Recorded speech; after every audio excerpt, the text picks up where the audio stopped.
दोस्तों, तेजी से डिजिटल होती हुई इस दुनिया में आधे इंच की एक छोटी सी चीज की दखलंदाजी तेजी से बढ़ रही है। मोबाइल हो, लैपटॉप हो या फिर मिसाइल हो, सबके अंदर एक ही चीज धड़क रही है, वो है एक छोटी सी चिप, जिसे सेमीकंडक्टर के नाम से भी जाना जाता है। सिलिकॉन में बनी इस छोटी सी चिप की इंपॉर्टेंस का पता तब पता चला जब पूरी दुनिया में कोविड उफान पर था। तब गाड़ियों का प्रोडक्शन थम सा गया, मोबाइल, लैपटॉप और टैबलेट महंगे हो गए थे, डेटा सेंटर डगमगाने लगे थे। पहले कोरोना और फिर रूस यूक्रेन युद्ध की वजह से अब सेमीकंडक्टर की सप्लाई पूरी दुनिया में धीमी हो गई है। तब भारत में भी इसकी इंपॉर्टेंस समझी और इस मामले में आत्मनिर्भर बनने की दिशा में अपना कदम आगे बढ़ाया। चिप बनाने वाली कंपनियों ने भी माना है कि भारत में एक ग्लोबल चिप पावर हाउस बनाने की कैपेसिटी है। तो क्या भारत वाकई में चिप के मामले में सुपर पावर बन जाएगा?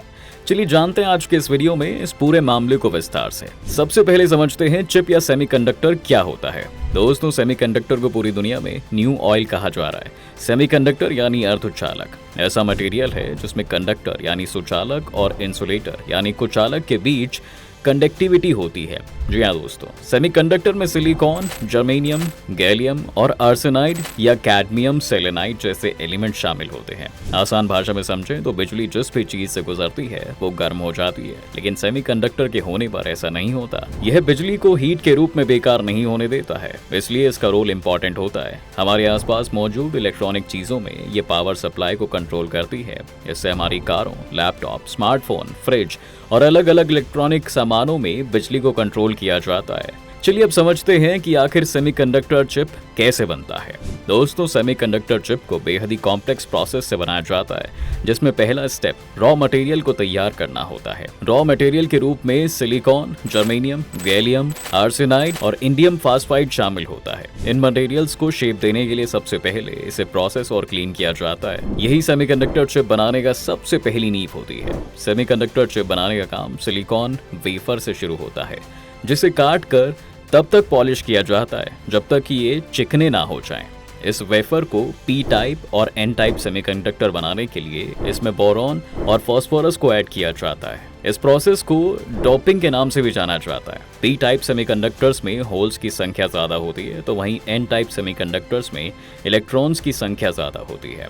जब पी टाइप और एन टाइप सेमीकंडक्टर्स को एक साथ लाया जाता है तो ये पी और एन जंक्शन बनते हैं। ये सभी active components, integrated circuits, microchips, transistor और इलेक्ट्रॉनिक सेंसर इन्हीं चिप से बने होते हैं। वहीं ये सेमीकंडक्टर ही high end computing, operation control, data processing, storage, input और output management, sensing, wireless connectivity और कई दूसरे कामों में हेल्प भी करते हैं। ऐसे में ये chips artificial intelligence, quantum computing, advance wireless networks, blockchain applications, 5G, IoT, drone, robotics, gaming और वेरिएबल्स का एक इंपॉर्टेंट पार्ट है। दोस्तों, सेमीकंडक्टर इंडस्ट्री एसोसिएशन के आंकड़ों के मुताबिक नवंबर 2022 में पूरी दुनिया में $45.5 बिलियन सेमीकंडक्टर की बिक्री हुई थी।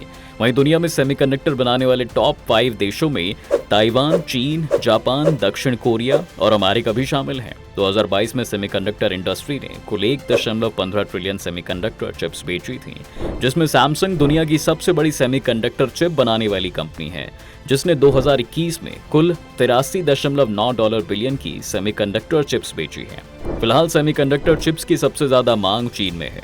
अब दोस्तों, अब आते हैं मेन टॉपिक पर कि क्या भारत सेमीकंडक्टर चिप के मामले में सुपर पावर बन सकता है। चलिए इसे भी समझ लेते हैं। दोस्तों, कोविड के उफान के दिनों में जब सेमीकंडक्टर्स या माइक्रोचिप्स की सप्लाई धीमी हो गई थी, तो दुनिया भर के लगभग 169 इंडस्ट्री में हड़कंप मच गया था। दिग्गज कंपनियों को अरबों डॉलर का नुकसान उठाना पड़ा था। चीन, अमेरिका और ताइवान जैसे माइक्रोचिप्स को सबसे ज्यादा एक्सपोर्ट करने वाले देशों में भी कंपनियों को प्रोडक्शन रोकना पड़ा था। जी हाँ दोस्तों, ऐसे में भारत जैसे देश जो पूरी तरह से सेमीकंडक्टर के लिए दूसरे देशों पर निर्भर हैं, वहां भारी दिक्कत होना लाजमी था। मई 2022 में कार बनाने वाली भारत की सबसे बड़ी कंपनी मारुति सुजुकी ने बताया था कि सेमीकंडक्टर की कमी से अप्रैल महीने में उसे 1.5 लाख कारें बनानी पड़ी हैं। इन सब को देखते हुए ही भारत सरकार ने सेमीकंडक्टर के क्षेत्र में भारत को आत्मनिर्भर बनाने के लिए पिछले कुछ सालों में कई स्टेप उठाए हैं। भारत सरकार ने 2022 और 2023 में सेमिकॉन इंडिया समिट के जरिए इस मामले पर पूरी दुनिया के सामने अपना विजन रखा है। प्रधानमंत्री नरेंद्र मोदी जी ने कहा था कि भारत में सेमीकंडक्टर की खपत 2026 तक $80 बिलियन और 2030 तक $110 बिलियन को पार करने की उम्मीद है। अब इससे साफ होता है दोस्तों कि चिप बनाना इंडियन इकोनॉमी के लिए बहुत ही मायने रखता है। लेकिन सवाल है कि इस दिशा में अब तक भारत में क्या तैयारी हुई है, कौन सी कंपनियां सेमीकंडक्टर निर्माण में लगी हुई हैं, क्या क्या चुनौतियां हैं, तो चलिए जानते हैं। दोस्तों 2022 में Indian semiconductor industry 27 billion dollar यानी कि 22 खरब रुपए से ज्यादा की थी। इसमें से 90% चिप की सप्लाई के लिए हमें इंपोर्ट पर डिपेंड रहना पड़ता था। वहीं 2026 तक इसकी खपत 80 बिलियन डॉलर तक पहुंचने की उम्मीद है। कोरोना महामारी के बाद सेमीकंडक्टर बनाने में भारी कमी आई है। इस वजह से भारतीय ऑटोमोबाइल के अलावा कई इंडस्ट्रियां प्रभावित भी हुई हैं, क्योंकि महंगी कारों से लेकर स्मार्टफोन और दूसरे इलेक्ट्रॉनिक डिवाइसेस में सेमीकंडक्टर का इस्तेमाल ही होता है। भारत और अमेरिका समेत यूरोपीय देशों को सेमीकंडक्टर की सप्लाई के लिए चीन और ताइवान पर निर्भर रहना पड़ता है। इसलिए सेमीकंडक्टर के यूज और देश में इसके इम्पोर्टेंस को देखते हुए भारत सरकार ने सेमीकंडक्टर और डिस्प्ले मैन्युफैक्चरिंग को लेकर 10 बिलियन अमेरिकी डॉलर का एक इन्वेस्टमेंट प्रोग्राम शुरू किया है, जिसका पर्पस भारत में चिप बनाने के लिए जरूरी इकोसिस्टम डेवलप करना है और इसके लिए फॉरेन इन्वेस्टमेंट को अट्रैक्ट करना भी है। अब देश में आने वाले सालों में सेमीकंडक्टर्स की मांग तेजी से बढ़ेगी, जिसमें सबसे ज्यादा demand consumer electronic goods, electric vehicle, smartphones industry में ही हो गई।